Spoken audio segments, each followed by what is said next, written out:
a permis aux Français de creuser un certain écart au niveau du classement général du World Series.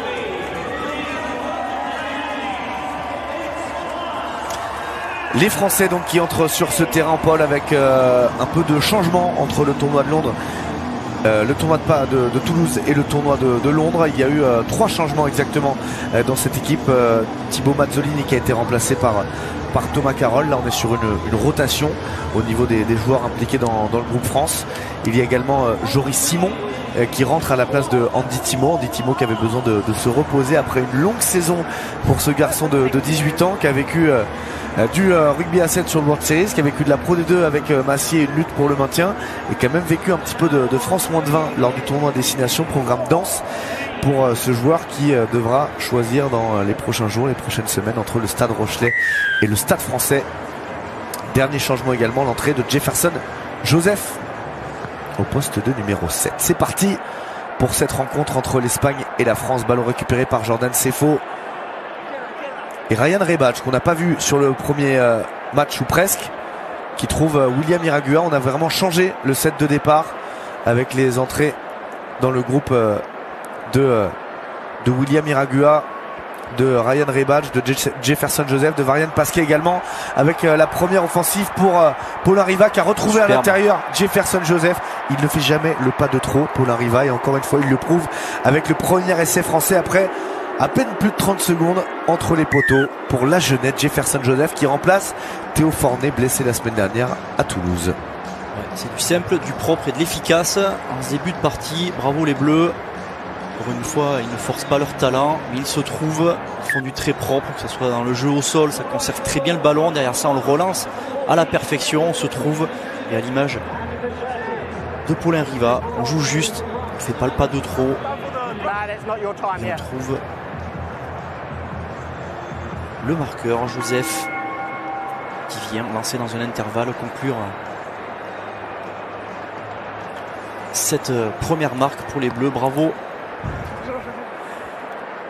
Et Johan Berregaray qui passe visiblement du bon temps à Twickenham, Paul, qui est avec les collègues en train de faire la queue leu dans les travées du stade londonien. Attention parce qu'on est passé côté espagnol. William Iragua, ça revient défensif de Bibop, bien fait, et pas de offload. Oh, le contest incroyable peut-être de William Iragua.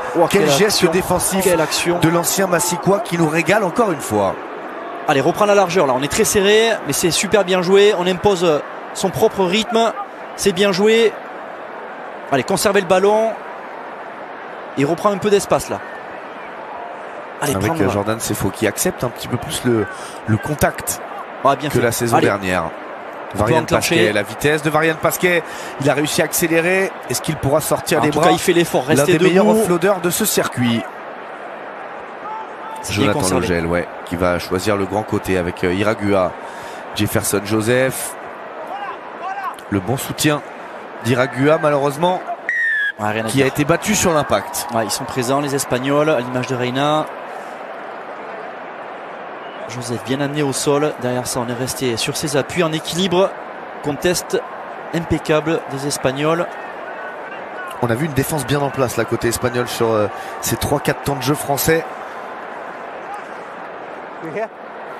En tout cas, on va retenir bien sûr l'essai de Jefferson Joseph et le retour défensif exceptionnel de William Iragua. Superbe. Varian Pasquet. Il va faire du bien ce ballon. On va passer par le sol. Le soutien est proche, celui de Paulin Riva. Et le départ de Ryan Rebach, c'est magnifiquement fait de la part du Toulonnais qui va inscrire tranquillement entre les perches. Le deuxième essai français, c'est avec Paulin Riva, Stéphane Paresse et William Iragua. L'homme du milieu de terrain côté français, soit Ryan Rebach, qui a vraiment régalé la semaine dernière du côté de Toulouse avec des offloads plutôt bien sentis. Et cette fois-ci, ce démarrage aura de ruck. Je peux rajouter Varian Pasquet du coup aussi sur Vous avez le droit. Je suis d'accord avec vous, une personne qui pèse énormément dans ce secteur de jeu, qui fait des misères à toutes les défenses adverses. Cet essai qui va faire vraiment du bien, certainement un +7. On va voir la transformation à l'image, mais des Bleus qui laissent assez peu d'énergie dans ce début de match, qui scorent. Ils sont pragmatiques et 14-0. Il reste du temps certes. Les Espagnols seront là, mais Pour l'instant, on en impose. C'est pas mal tapé, c'est à destination de Jordan Sefo, bien sûr. Ce restart, malheureusement, il n'a pas pu voler ce ballon. Mais pour revenir sur Ryan Rebadge, un petit peu à l'image de Paulin Riva, c'est des joueurs qui sont physiques, très à l'aise techniquement, avec un bon jeu au pied aussi, et qui peuvent permettre justement cette grosse alternance au milieu du terrain pour le 7 français. Allez, c'est connecté pour l'instant. Être solide là sur Moreno notamment. Et voilà, ballon récupéré. C'est du propre une nouvelle fois en défense côté bleu. Jonathan Legel qui va résister. Et le tackle, le plaquage qui est constitué, le genou au sol de Jonathan Legel. Varian Pasquet. Jefferson Joseph qui va jouer son duel et qui va chercher l'extérieur. C'est plutôt bien défendu, bien contrôlé du côté de la Forga. On va fixer 3 Espagnols dans cette zone-là. Encore une fois, c'est bien fait. Et il tarde les Espagnols. Ouais, il va donner un en avant, mais sauf que Jefferson Joseph avait quand même mis son genou au sol bien avant que l'Espagnol ramène ce ballon dans son camp, me semble-t-il. Ouais, c'est des images pas très claires. C'était un peu dos à la caméra, donc on n'a pas bien vu effectivement ce que signale l'arbitre, mais visiblement petit en avant, ballon relâché, petit en avant. Jordan Sefo, Ryan Rebadge, Jonathan Legel qui vont tenter de mettre en difficulté la mêlée espagnole et surtout de ne pas ouvrir l'angle. Voilà, avec Jonathan Legel qui pousse un petit peu plus fort que les autres pour faire tourner cette mêlée. Legel justement, oula, c'était la situation parfaite de contre-ruck pour l'ancien Racingman Jonathan Legel. Ouais, bien fait de la part de Jefferson Joseph. Ballon récupéré par les Français. William Iragua, le crochet intérieur magnifique de William Iragua qui va conclure cette action. Honnêtement, ça récite côté bleu là. Il y a démonstration dans tous les secteurs du jeu, tant défensif qu'offensif, parce que ça part de là. Défensivement, c'est du structuré, du solide. Dans les rugs, ça fait le ménage. Pour l'instant, on leur roule dessus. Les Espagnols n'existent pas, qui ont du mal. On l'a vu notamment sur cette dernière action, à se transmettre le ballon, à le capter. Des passes trop imprécises. Pour l'instant, tant mieux pour nous. Les Bleus qui ont bien démarré ce match, qui le maîtrisent et qui s'envolent au score. Certainement un 3e essai. On va attendre l'image, mais voilà, qui est transformé. Ouais, allez, 21-0. Avec une possession encore à disputer. Pourquoi pas aller chercher une 4e marque, mais c'est vraiment du propre ce que font en première mi-temps là cette équipe de France à 7. Après, il faut bien sûr prendre en compte l'ascenseur émotionnel des Espagnols qui, la semaine dernière, ont versé toutes les larmes de leur corps dans les tribunes de Toulouse après leur maintien assuré et qui sont opposés à des équipes qui ont beaucoup à jouer. On parle des Samoans et des Australiens et une équipe de France qui veut continuer sur sa lancée et qui est quasiment intouchable malheureusement pour cette équipe d'Espagne. Ouais, après on s'est attardé sur certaines équipes comme les Samoans, les Australiens pour la qualification olympique qui se fera ou pas de façon directe sur le World Series, mais c'est des équipes comme les Espagnols, alors sur un autre continent, ou comme les Sud-Africains et les Kenyans sur le continent africain, qui joueront dans quelques semaines une qualification olympique sur un tournoi continental. Donc c'est aujourd'hui des Espagnols qui doivent engranger un maximum de confiance et qui doivent se trouver au plus vite, parce que d'ici quelques jours, quelques semaines, ils iront chercher un ticket sur la qualif continentale pour Paris 2024. Donc attention à eux d'envoyer les bons messages au bon moment. Et la défense toujours précise et efficace de Varian Pasquet, le Parisien. Mais à noter quand même l'absence de Paul Plein pour ce tournoi, qui a fait un sacré tournoi pour ce tournoi de Londres, parce que c'est côté de Toulouse. Ils peuvent le remercier s'ils ont réussi à décrocher cette qualif directe. Les Espagnols qui vont tout de même pouvoir marquer un essai dans cette fin de première période par Jaime Manteca. Il est dommage d'encaisser cet essai là à la mi-temps. C'est ainsi. Pour l'instant, les Bleus ont fait le job. Très très belle première mi-temps, bien négociée. Dommage de ne pas laisser les Espagnols à 0, mais c'est ainsi. Pour l'instant, les Français maîtrisent ce match, maîtrisent le tempo. J'espère qu'ils maîtrisent le tempo, parce que c'est la priorité du staff de Jérôme Darret, la maîtrise du tempo et les Français qui mènent 21-7. Décélérer, très important dans ce jeu. Période. Toujours est-il que la possession est un des facteurs clés en réussite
période côté français qui a permis aux Bleus de profiter d'une physionomie aussi nette en leur faveur, parce que c'est vrai qu'il est allé sauver une belle occasion d'essai espagnol. Ouais, Twickenham qui commence à sacrément se remplir.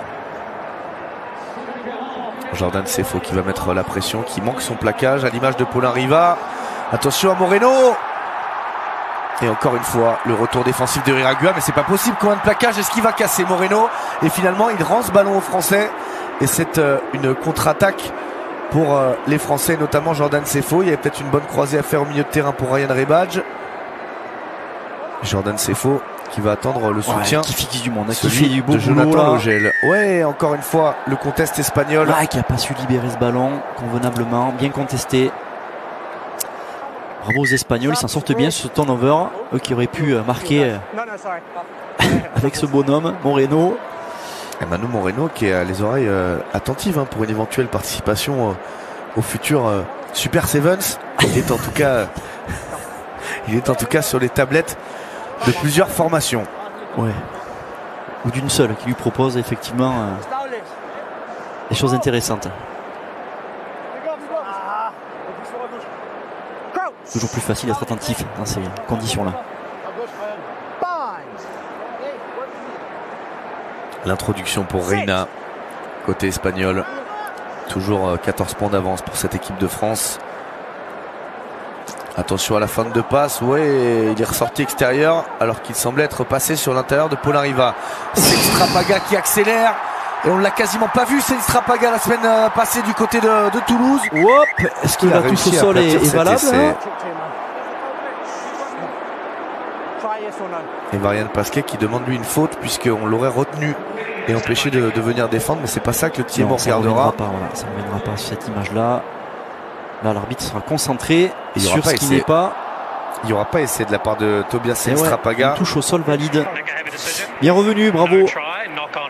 Et là, franchement, les Français peuvent remercier les Espagnols parce qu'il y a eu d'abord cette passe à Paulin Riva de Manu Moreno.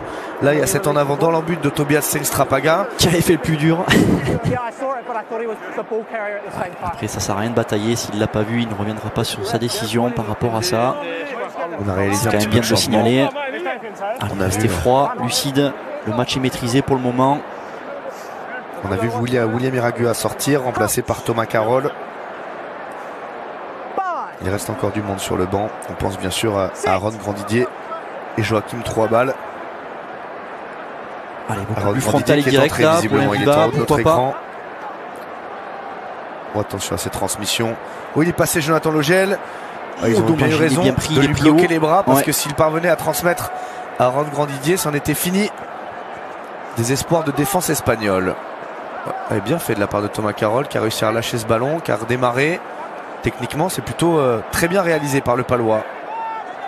Pasquet avec Grandidier qui va faire l'extérieur. Logel qui lui va temporiser, attendre du soutien, toute l'expérience de Jonathan Logel. Bien fait de la part de Rebadge encore une fois, la fin de passe. On temporise côté français, attention à ne pas se faire surprendre sur ce tentative de contre-ruck espagnol. Ouais, il n'a pas sauté. Pour Sefo, c'était peut-être pas le meilleur des choix. Il a presque tout à refaire, mais c'est ainsi. La possession est bleue. Le démarrage bien fait. Là, il y a de la place extérieure avec Aaron Grandidier. Il faut ressortir les ballons avec Ryan Rebadge, le crochet intérieur. Bravo. Et le doublé pour le Toulonnais Ryan Rebadge, décidément. Alors, soit c'est le public anglais qui a quelque chose contre les Français, soit il y a énormément d'Espagnols. Qui serait très surprenant d'ailleurs. Ouais. Je pense que ça commence à chambrer. Je le disais, il commence à y avoir de plus en plus de monde dans ces tribunes de Twickenham. Même s'il doit y avoir quelques Français qui traînent par-ci par-là, mais on en a vu un déjà. On est d'accord que ça sera du 90% anglais à supporter cette équipe de Grande-Bretagne et à chambrer comme il se doit nos bleus, et qui font un match très propre. Il valide avec cette marque quasiment la victoire finale. Voilà, des dernières actions un petit peu brouillonnes, mais avec des bleus sereins qui ont su être patients, qui ont su conserver le ballon tant bien que mal.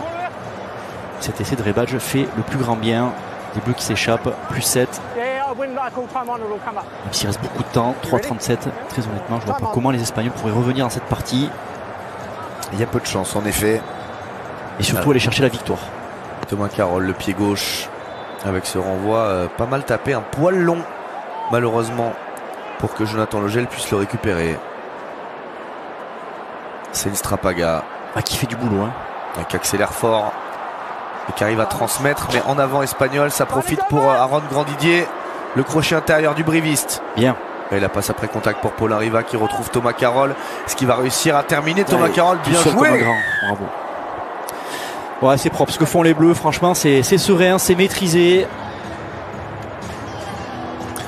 Et à moins de catastrophe du troisième match contre l'Australie, ils assurent déjà une place parmi au minimum les 2 meilleurs troisièmes. Ce qui était important face aux Espagnols et surtout après le faux départ face aux Samoans sur ce match 1, le match 2 est drôlement maîtrisé. Il y a des marques, il y a un score fleuve, il y a beaucoup de sérénité qui se dégage de cette équipe bleue et ils abordent au mieux le match 3 contre l'Australie. Bravo, franchement, c'est du propre.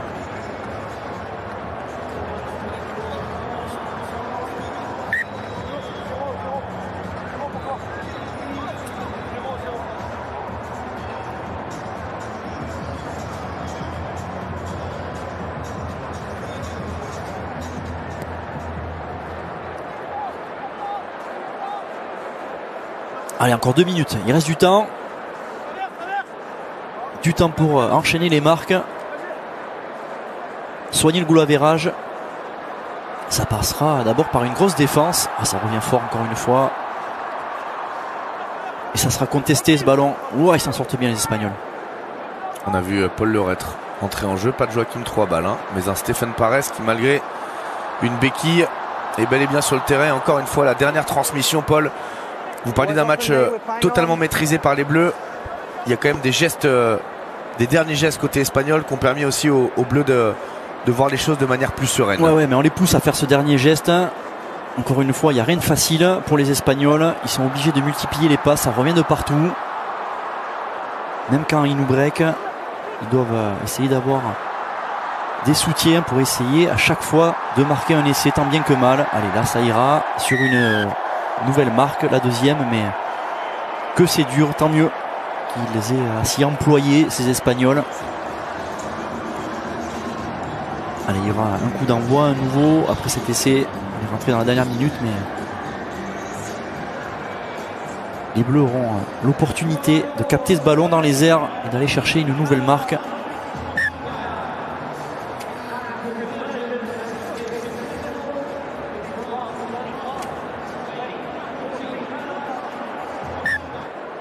Les Français qui disputeront leur troisième match à 17h30 heure française face à l'Australie, et on espère bien sûr que les Français termineront cette phase de poule avec 2 victoires en 3 matchs pour aborder le plus sereinement possible et avec le plus de certitude les quarts de finale de Cup qui débuteront demain à partir de 10h45. Allez, bien finir, ballon très important. Merci les Espagnols, ça sera directement en touche, bras cassé au milieu. Mais il faut le jouer ce ballon. Il faut aller chercher une nouvelle marque. C'est toujours bon pour la confiance de dépasser la barre des 40 points. Pour l'instant, les Français mènent 35-14.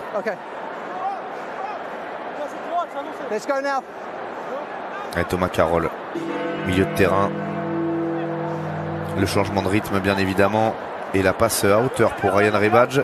Ça fait 2 fois là que les Français jouent leur pénalité ou leur bras cassé à la main. On pense à la fin de match contre les Samoans et à chaque fois ça termine sur soit une mésentente, soit une attaque complètement stérile. Donc il va falloir quand même trouver des solutions pour les hommes attention de que ça ne se Jérôme retourne Darrey. pas contre nous. Encore une fois, tous les points vont compter. On sortira les calculettes à la fin de la journée. Mais attention, allez, restez disciplinés. Ouais, non mais là, on se perd les chèvres cette fin de match. Totalement inutile. Vous parlez de confiance, Gaspard, mais la victoire est là. C'est très positif, hormis cette fin de match qui pourrait être un tout petit peu ternie par ce carton jaune et un goal average un tout petit peu moins flatteur qu'on aurait pu l'espérer. Allez, bien finir. C'est ainsi. En tout cas, ces bras cassés, ces pénalités jouées à la main sont l'un des chantiers les plus importants de cette saison du côté du staff de Jérôme Darey. Et malheureusement, sur ce dernier tournoi de Londres, on n'aura pas vu grand-chose. La bonne défense d'Aaron Grandidier en contrôle. Tentative de contre-rock de Stéphane Paresse, mais toujours cette possession espagnole. Il y a peut-être du surnombre extérieur avec Céline Strapaga qui a fait beaucoup dans cette rencontre, mais qui a pour l'instant jamais été récompensé. Ouais, là ils ont de quoi nous épuiser là, les Espagnols. S'ils tiennent le ballon, ça va être très compliqué de défendre sur un jeu en large là. Voilà, on craque. C'est comme ça, normal, quand on n'a pas le ballon, et surtout à 6 contre 7. Bon, dommage de finir ainsi ce match là, si bien maîtrisé. Bravo tout de même pour la victoire. On va faire les fines bouches, mais attention quand même, attention. On espérait voir des Français passer la barre des 40 points, et finalement ce sera une victoire pas étriquée non plus, mais avec un écart qui aurait pu être plus conséquent. Et attention à ce que ces points laissés en route à la différence au goal average, Paul, ne comptent pas en défaveur des hommes de Jérôme Darey, qui s'impose sur ce score final de 35-21. Une victoire, une défaite pour l'instant. On retrouvera les Français à 17h30 face à l'Australie.